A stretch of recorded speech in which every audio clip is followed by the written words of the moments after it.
Hey there, pirates. Welcome aboard the Anime No Me channel. Roger knew his time was running out long before we ever heard him say it. The phrase, "my time is running out," in chapters like 550 and 966 wasn't just a reflection on his health. It was a farewell in progress. And the way he acted after realizing that might have been his final adventure. Not across the seas, but in his choices. We see this when he visits Rouge, already ill, when he entrusts his final request to Garp, and especially in the way he speaks to Rayleigh before setting out on that last journey.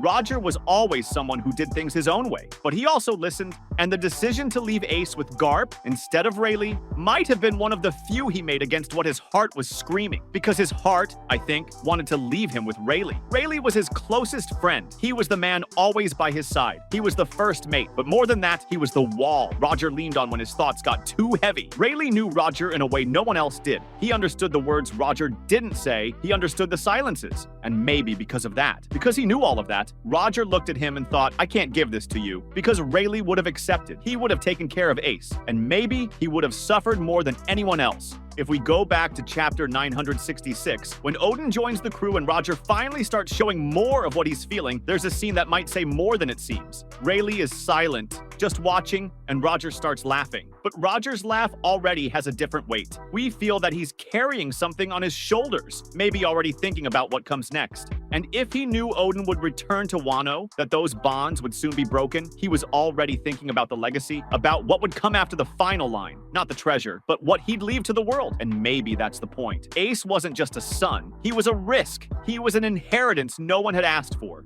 He was the weight of a name that still carried sparks of fear, fury, memory. Roger's name still burned in the mouths of the Marines. And even with the laughter he left at the end, his scar on the world ran deep. And if he left Ace with Rayleigh, that boy would grow up in the same fire. He would grow surrounded by his father's memories. He'd grow up idolizing Roger, even if he didn't mean to. He'd grow up hearing stories, secrets, adventures that might make him feel a duty, a pressure, a mission he never chose. And Roger, who maybe understood too late that he didn't choose to become a legend, that others made him into one, maybe he didn't want that for his son. And Rayleigh, being who he is, might not have been able to hide it. Might not have been able to say, I won't tell, because Rayleigh is too loyal, too faithful to memory. And if the boy asked, what was my father like, he would tell him, and he'd tell it beautifully. With tears in his eyes, with a tight chest, with too much truth, and that would shape Ace in a way Roger didn't want. Maybe he wanted his son to grow up hating him, or, at the very least, free from him. To not carry the burden of expectation. To not try to be a king, or a hero, or a symbol. None of that. Just to be, just to live. And that's why he chose Garp. Because Garp was his opposite. Because Garp was the iron wall who wouldn't tell stories, who wouldn't let the boy sail, who might even hate what Roger had been. But deep down, he was good, he was fair, he was strong. And if Ace grew up hating pirates, great. If he grew up not knowing who his father was, even better. Maybe in Roger's eyes, Garp was the line separating the boy's fate from everything he himself had lived. Maybe he thought, if it's Rayleigh, Ace will want to go to sea. But with Garp, maybe he'd become a carpenter, a blacksmith, anything far from the sea, far from the same pain. And the cruelest part is that Roger didn't know that sometimes blood finds its way anyway. But in that moment, he made a bet. He bet that Garp, with his rigidity, with his stubbornness, would be the wall. And when we see in chapter 550 that conversation between them,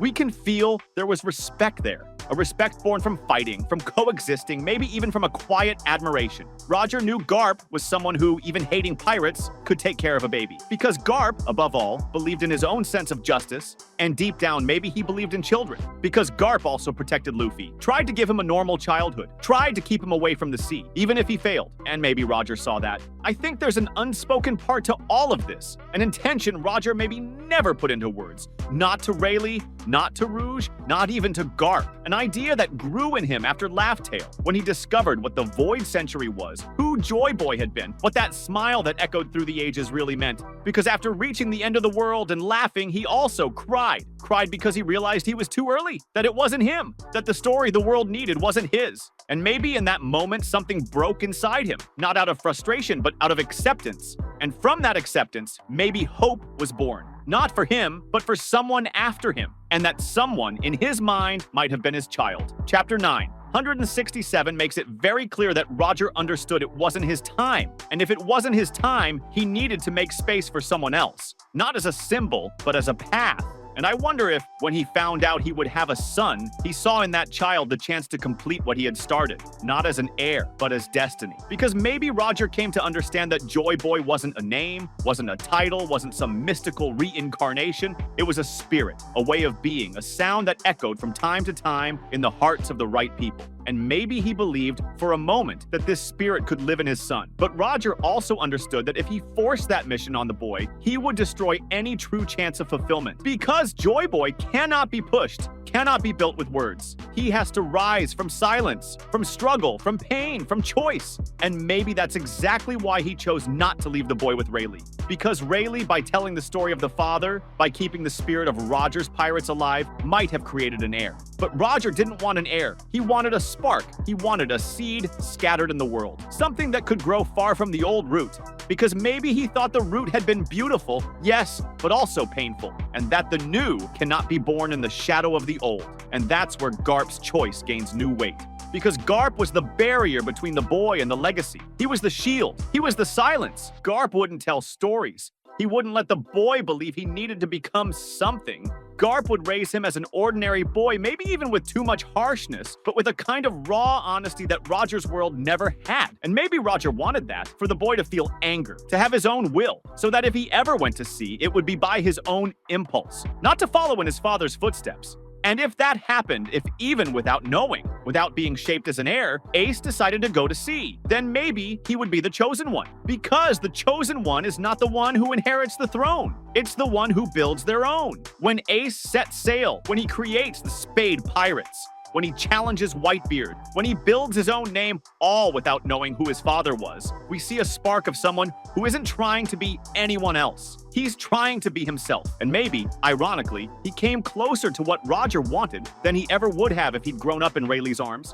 Because Ace grew up angry. He wanted to prove his worth, not because he was someone's son, but because he was himself. And in doing that, he may have come dangerously close to becoming what Roger dreamed of seeing blossom in the world. Someone who would change everything without the weight of bloodline. But the world wasn't ready, and time, once again, was cruel. And maybe Roger, if he had lived, would have said, "I came too early," and so did he. And the truth is, Ace, with all the potential he had, may really have been the chosen one. But he was also human, and the weight of the name he hated found him anyway. In chapter 574, when he finally says he doesn't regret being born, that moment hurts more than any blow. Because it means he spent his whole life thinking he shouldn't have existed. And maybe that's where Roger's plan fails. Because in trying to protect the boy from expectations, he also left him vulnerable to doubt. And doubt is quiet. It grows without us noticing. It bites in the dark. Maybe Rayleigh, with his disguised tenderness, could have given Ace the kind of love that heals that doubt. But maybe in doing so, he would have also given him the burden of a destiny he didn't choose. And it's in that paradox that Roger's decision becomes impossible to judge coldly, because he did the best he could, in a twisted way, yes, but with intention, with heart, and with a kind of hope that only those who know they'll leave too soon are capable of feeling. And when we look at Luffy, who ends up inheriting everything, who only hears Roger's name from afar, who never carried that weight directly, maybe he's the one who best embodies the spirit of the Joy Boy Roger dreamed of. Because Luffy doesn't want the throne. He wants freedom. He wants to eat. He wants to laugh. He wants to live. And that's exactly what makes him the chosen one. Because Joy Boy, in the end, might not be the strongest, the fastest, or the one who carries the legacy. Maybe he's just the one who laughs the loudest, the one who never bows, the one who reaches out even to his enemy. That was today's content. We hope you liked it and want to share your opinion on the subject. Don't forget to share the video, give it a thumbs up, and I'll see you in the next video. Take care and stay amazing.